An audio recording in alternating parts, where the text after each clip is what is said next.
Hi, friends. This is John. I'm passionate about developing regenerative agriculture systems that improve soil health, produce crops that are completely resistant to diseases and insects, and produce food of such an exceptional quality that we can have a legitimate conversation about growing food as medicine. I've been fortunate to meet many people with incredible knowledge and information about soil and plant systems. However, much of this knowledge and information is scattered all over the place. There are many incredible stories and a lot of knowledge that have not been widely shared. I founded Advancing Eco Agriculture in 2006 to bring this knowledge together in a more coherent fashion and incorporate it into products and growing systems that growers can easily put into practice. It's my personal mission to have these regenerative agriculture systems become the mainstream globally, the status quo against which all other growing systems are compared. To achieve this goal, I want to share the knowledge that we have learned in the last decade and make it available to everyone. These concepts and principles about regenerative systems can be applied anywhere, and when they're properly applied, they will increase farm profitability and resilience to climate stress. If you have any questions, suggestions, comments, or topics of ideas that you would like for me to discuss, please connect on social media or email me, john@regenerativeagriculturepodcast.com. Be sure to sign up for our email list at regenerativeagriculturepodcast.com. Hope you enjoy, and thank you for listening. Hi, friends. I'm here with Pam Marrone, an exceptional entrepreneur who has done quite a bit of intriguing work in the area of biopesticides and biostimulants. Pam, you've had a very interesting pathway in life, working with your degree at Cornell, working for Monsanto and Entotech, your work at AgriQuest, most recently at Marrone Bioinnovations.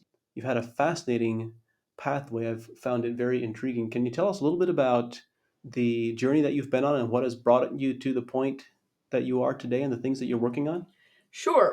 I started from way back, oh gosh, when I was a little girl growing up in rural Connecticut. And I watched the gypsy moths ravage the trees. And my father ended up using BT, Bacillus thuringiensis, which was the first ever microbial bioinsecticide commercialized. And he was trying to save a dogwood tree right outside the kitchen window. And it was intriguing to me that there was this naturally occurring microbe that could control caterpillars. And I was, 7, 8, 9 years old when he was using that product. So I was determined to become an entomologist and then look for ways to control pests naturally. That was what I decided I was going to do. And so I started at Monsanto and had a very non-traditional career there. I was hired to start up a unit looking for ways to control insects without the use of chemicals. And this was was right when the GMO stuff was happening. So I set up a natural product screening where we screened over 150,000 microorganisms looking for natural products. And they cut that program, of course, and ended up in shifting me to work on GMOs. And I got a call from a Danish company I'd never heard of, Novo Nordisk, who said they wanted me to start up a company in the United States somewhere, which we ended up Davis, California, screening microbes looking for natural products. And I was like, whoa, I get to continue what I really love to do. I fell in love with screening for natural products and looking for natural products for controlling pests. So moved to Davis, and then my group screened, meaning isolated and discovered and tested against pests another 55,000 microbes. And then Novo Nordisk decided to sell us just when we were starting to really get some headway. They sold us to our largest competitor, which is now Valent Biosciences. And I left and started up AgriQuest in 1995. And then we screened another 22,000 microbes, came up with a line of biofungicides, which are now very well known, Serenade and Sonata, and then started this one in 2006. And the idea with this company was to find microbes and plant extracts across the full range of grower needs. So not just fungicides, but also insect control, nematode control, plant health and stress reduction, and ultimately weed control. And weed control has been the toughest, but we're working on it and making headway. So that's the nature of my career. And yeah, it's unique in starting up companies and being able to follow biopesticides, biocontrol all the way through. Pam, you described some very memorable moments. I find it very intriguing where we get inspiration for our life's work. And so, one of the questions that I have for you is throughout your pathway. What have been some of the memorable moments when you look back? What are some of the things that really stand out to you that were unexpected, that came as a surprise? Well, certainly each time I started with the R&D groups we had started screening, the number of things we found that were pesticidal was amazing. And yet there were so few. If you look at the numbers, only 15% of pesticides are derived from natural sources, but more than 50% of your drugs. So each time we found all these discoveries and said, wow, the natural world is full of these things, but why have so few made it to market? And so each time I set up these groups, what we found was that you can find a needle in a haystack, certainly. You can search the world, but as you gain knowledge over time, you can find what's really interesting was that you can actually see patterns in nature. So, like, where can you find a microorganism that kills insects versus a microorganism that kills plant diseases? Well, they're interestingly different sources. So we found that finding an insecticidal microbe, you had a higher chance if you looked like in conifer litter under conifer trees or rotting stumps. Whereas with looking for fungicidal microbes, dry creek beds were really good sources, also isolating from the surface of the plant or the roots, as you might expect. There's these patterns in nature that you can sort out over time as you become expert in these things. The conversation has really shifted around biocontrols and biostimulants and just the plant microbiome in general. Even 10 years ago in mainstream agriculture, there was, at least in my observation and experience, very little dialogue around a plant microbiome. And today, that conversation has dramatically shifted, where there's a lot of discussion in the areas of biostimulants and biocontrol, something that you've been leading in for your entire career.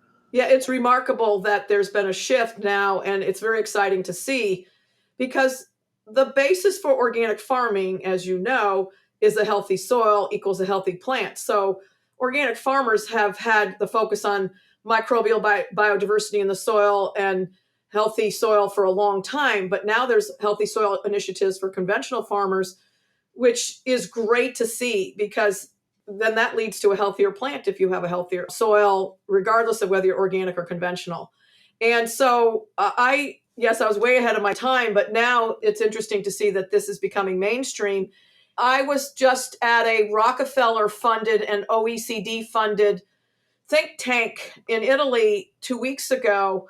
And we had the top researchers in the microbiome for plants and natural products researchers there giving their talks about what they've learned. And now with the modern tools of genomics and also molecular tools, gene editing and so forth, you can find out much faster what's happening with the microbiome on the plant and also what plants are producing in terms of natural products. So you can sort out better what's happening in the soil and on the plant.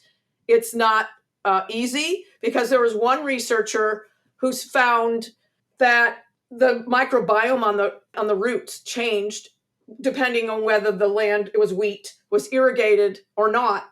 And they found different microbes shifting from, you could actually shift the microbes depending on whether you're irrigated or not. And then when you were in the transition of irrigating from dry land to irrigation, you changed them, you had a shift sort of in between microbiome. So while these modern tools of molecular biology and such are really helping, there's still a lot of complex patterns in nature that we don't understand, which we will understand more and more over time. I think the comment that you just made around shifting the microbiome is very relevant to a conversation which is gaining a lot more awareness, is the desire to create or develop a disease suppressive soil, and understanding that if we really want to develop a disease suppressive soil microbial community and soil microbiome, then that's really a conversation about shifting the soil environment and the macro environment.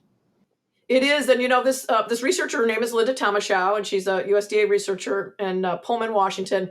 She studied the suppressive soil of wheat over time and why in some fields take-all disease declines, but it was a long-term shift, so it didn't happen overnight. And interestingly, everyone assumes that it's a cocktail of microbes or a consortium of microbes that causes the suppressive soil. In her case, she found that it actually was one natural compound that was excreted by the taxonomic group of microbes that was causing the reduction in take-all. Really was the primary effect was one single metabolite. So there are these things, these rules now. I'm hearing farmers say, well, I got to have a consortia to have the suppressive soil. And she found that wasn't necessarily true. So interestingly, there could be a dominant player or there could be a consortia. So again, no rules really apply yet. We're still learning about this. You mentioned a moment ago that 50% of pharmaceutical drugs are bio-derived, if I understood you correctly, Right. and that a much smaller percentage of the agricultural pesticides and agricultural chemicals are bio-derived. One of the questions that I sometimes hear is growers are asking the question, what are the systemic advantages, or what are the advantages to the overall ecosystem of using biocontrols as compared to using synthetic pharmaceutical grade or pharmaceutical quality pesticides? Well, one thing is that the biopesticides or biocontrol microorganisms or extracts of plants tend to be more biodegradable. So they break down much more quickly. And because you can't hook synthetic groups to them, so a lot of modern chemicals, you can make them more persistent by hooking on bromines or halogen compounds. And so one of the advantages and also disadvantages biodegradability, but that is an advantage. And also, so they don't affect the existing microbiome as much, or also the beneficial organisms on the plant, honeybees, lacewings, lady beetles, predatory mites. Most biologicals are generally non-toxic or low risk to your non-target organisms. So for in terms of developing a system, a holistic system, that's really a benefit. And also, because of the complex modes of action of most biologicals, you don't have the resistance developing. Most modern chemicals today have a single site of action. So the pests and pathogens can develop, or weeds can develop quite quickly. And that's not the case with 99% of the biologicals. There's only a couple cases globally in 70 years where pests have developed resistance to biological pesticides. So that durability, sustainability. The other thing is that biologicals, whether it be a biopesticide or biostimulant, are generally produced with agricultural raw materials. So, for example, our products are made in fermentation.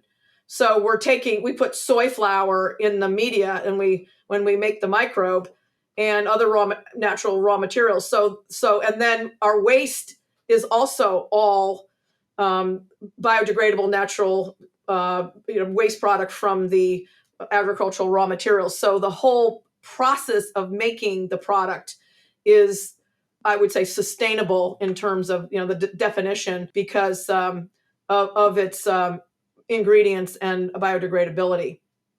I think one of the key pieces that we are beginning to understand better is the need to develop whole farm systems. And I know that many growers are expressing a strong desire to develop a cropping system where they have a reduced dependency on pesticides. And we have a challenge, of course, on the research side in terms of product validation, et cetera, where research is primarily focused on single factor analysis rather than a multi-factor analysis or systems analysis. What hurdles have you encountered with the adoption or the validation of biocontrols in that research context? This is such a timely topic question you just asked. I've had a lot of discussion over this over the last 3 months, and this was a keen topic of the think tank I was in Italy. It's come up when talking to regulators, when there's regulatory action or court action to remove a chemical pesticide. And then indeed, I was down with one of the largest citrus growers in Florida recently talking about sustainable solutions for controlling citrus greening and Asian citrus psyllid. And that can certainly be applied to California, where we're getting some outbreaks of that. And everyone in these conversations agreed with what you just said, and that is university research is very reductionist. It's single factor. So you'll test one single biological against the chemical program. It might even be a chemical cocktail, whereas you're testing a single biological against that. And you're not looking at the whole system or developing a whole IPM program. And the farmers are saying there's no longer silver bullets anymore. There's no silver bullet for replacing methyl bromide. The interim solutions, the chemical fumigants, are just that, interim. They're going to be restricted over time. The same with Asian citrus psyllid. There's no single bullet. So why is the funding going more towards either very long-term basic research or single factor research instead of whole system research? There needs to be funding from the various agencies, whether it's USDA, NIFA, or where else, to fund on-farm holistic IPM programs. And that's where the gap is missing, because who's around to actually develop a multi-factor system where you're implementing all the tools? It's cultural, it's variety selection, it's soil health, it's other cultural tools, enhancing your biologicals, or multiple. It might not just be one chemical, but multiple solutions. And so, but who's doing that? And is there money for it? I think you're absolutely right, is that we need to be doing that because the reality is that is how natural ecosystems work. That's how farmers are forced to work. And so, That's right. in order for research to be applicable, it really needs to be multifactorial. That's right. That's right. And that's where there's a big gap. And I'm increasingly hearing that from farmers over and over and over again. We need multi-factor solutions on the farm in a holistic system. And while it's nice to look at insecticide, fungicide reports and see, the single factor efficacy trials from the land grant institutions, I need more than that, because the silver bullets, you can't use them as silver bullets anymore. You'll get resistance. Some of them are restricted already regulatory wise, so you can't use them as much. You have limits on the number of sprays you can use. So how are these going to be incorporated in and enhancing my beneficials, improving my soil health? Down in the citrus, talking to the large grower, there were definite differences and tolerances of the different citrus varieties to the citrus greenie. And that's where it starts. Pam, you've helped found or a leading founder of the Bioproducts Industry Alliance, and we spoke a moment ago about the shifting discussion and conversation that is happening in the agriculture space around biocontrols. In the conversations that I have with growers, I see many growers have a strong desire for biocontrols. Agronomists want to understand how to use them better. And then we, of course, historically have had some regulatory challenges getting products to be approved in the marketplace. One of the questions that I know many listeners have a strong interest in is, where's the future? How do you see the use of biocontrols and biopesticides evolving in the future as compared to industry development of pharmaceutical quality pesticides? Well, the market is growing faster for biologicals than for chemicals. So the chemical pesticide market is relatively flat, a single digit growth, whereas biologicals is growing between 15 and 20%. So clearly something is happening. And what's happening? Both organic and conventional growers are adopting these at a more rapid rate, and they're learning how to use them better. But that's the key, is first of all, awareness. Our surveys show that a lot of farmers still are completely unaware of the category and unaware of the products available. Number two is how to use them. Because the modes of action of these products are unique and often very different from chemicals, it is a higher education in, it's not do they work, it's how to make them work and how to make them work in integrated programs. Going back to that single factor analysis, you'll see reams of data from university researchers showing a biopesticide against the best cocktail of chemicals. And then maybe it's not quite as good, so it doesn't get used. But then that's such a shame, because when it's integrated into a program, it might be a rotation or a tank mixture. Then the biologicals will make the whole program better. So it's really understanding how to use. And that is a gap we see also, who's doing that educational piece. So it falls to the companies like ours, but really there needs to be a lot more education. It is changing at the land grants as some of the older researchers retire and new ones come in, and they're generally more open to really learning how to use these products and really helping the growers learn how to use them. Cornell is a shining example. I was at the Geneva Research Farm this summer, now called Cornell Agritech, and there's a professor, Dr. Cox, who said, I think I'm going to be able to develop an all-biological system for controlling fire blight that works just as well as antibiotics and copper, which are both undesirable from the environmental standpoint. Wow. So you're seeing that generational change in being able to help the farmer understand how to integrate these and use them, which is how they're best used. Pam, this next question is a question that I've asked many of the guests who join me here on the podcast with many intriguing responses. What is something that you believe to be true about modern agriculture that is perhaps different from the mainstream viewpoint? She pauses.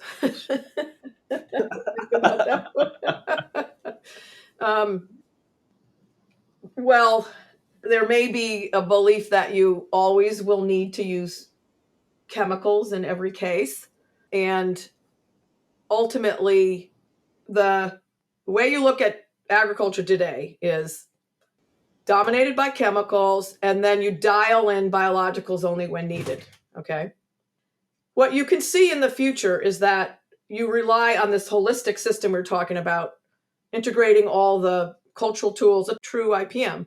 You incorporate all the cultural tools, plant health, soil health, biologicals, and then you use chemicals only when needed. So you turn it, you flip it. And I think that there's already a model system for that.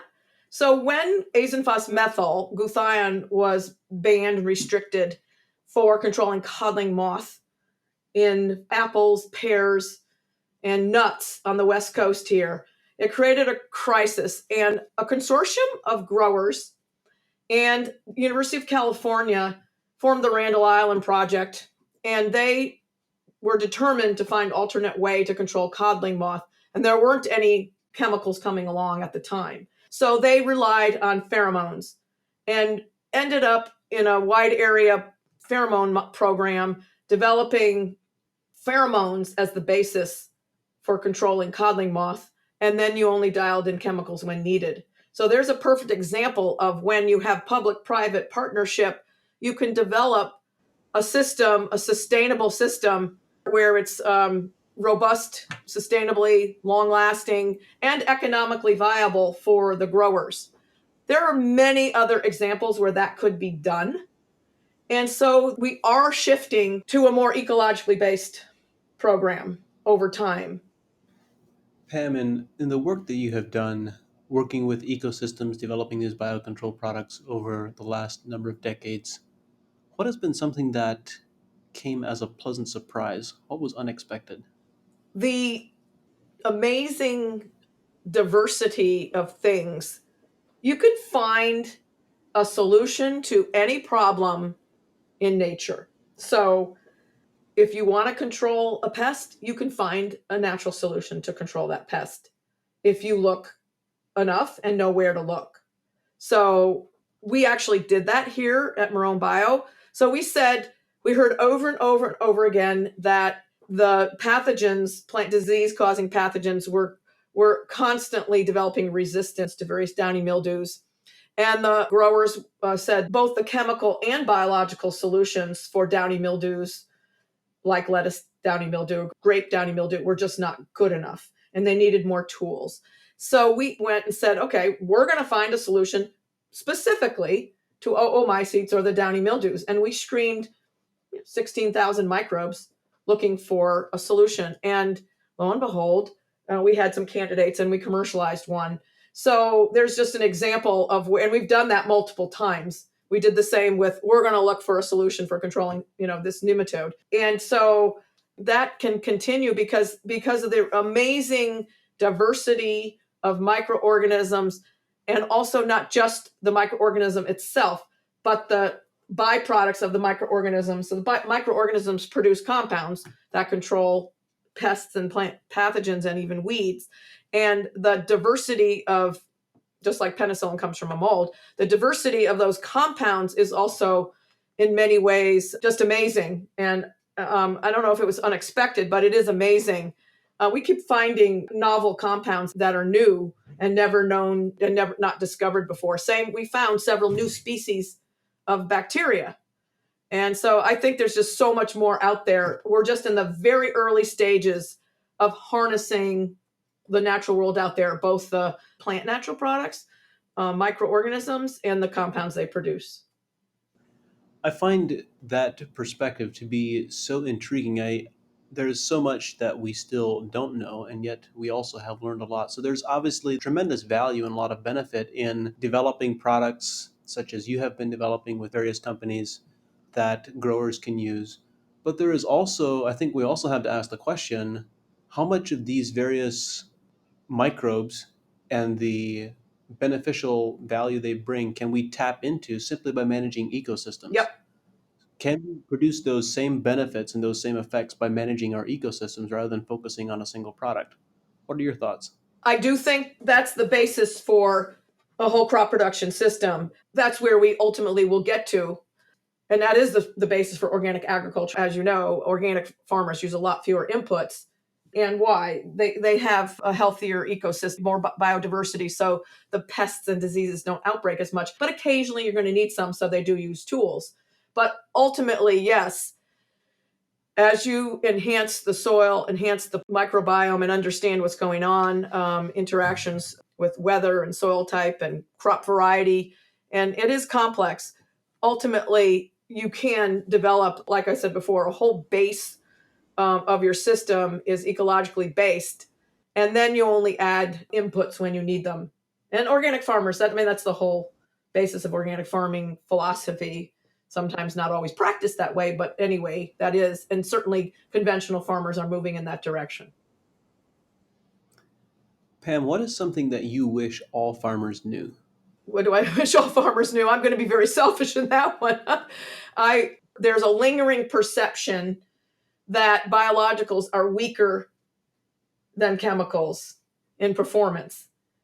And it's actually not true, because when you incorporate them into the program, they can actually strengthen and enhance the entire pest management or crop production program. So I wish that growers would look at integrated programs instead of just single factor analysis when it comes to looking at biologicals. I would like farmers to start from the basis that these products do work, but it's how to make them work rather than, oh, they're weaker. Well, I can certainly second that, and I can speak from experience on many different types of crops, many different types of operations where biologicals and biocontrols have been successful, where chemical controls were unsuccessful. So they have the capacity to be incredibly effective. I think partially because of the broad range of mode of actions. There are so many more modes of action than they're sometimes present with pesticides. And I think from my observation, my perspective, when they are used as a part of a management system, in many cases they can be equally or sometimes even more effective than their pesticidal counterparts. Yes, and that is the key when used as part of the management system. And Yeah. that the problem is, as we said earlier, that the testing is done in a reductionist way rather than integrated as part of the management program. And so we have to encourage researchers or fund the research to go to the next step in the land grant system. So it's more like how the farmers use the products on the farm. Pam, if you wanted to advise a grower or a farmer where to get more information, what resources or what books would you recommend to growers who want to learn more about biocontrols and biostimulants, the products that are available, and how they might be able to use them? Well, ATRA is a good place. The Association for Responsible Technology, they do have a lot of information, and they do have a database where you can search and get info. IR4, which is housed at Rutgers, does have a searchable database. And the Bioproducts Industry Alliance has information on the website about these types of products. I have started a Bio Bites section on our website where I have cataloged a number of articles I've written, other people's articles on this topic, as well as some of the previous podcasts I've done. So that's another resource. Thanks for sharing those. And for those of you listening, we will link to the various resources that Pam has shared in the podcast description as well, that you can follow those links very easily. Pam, what is a question that you wish I would have asked?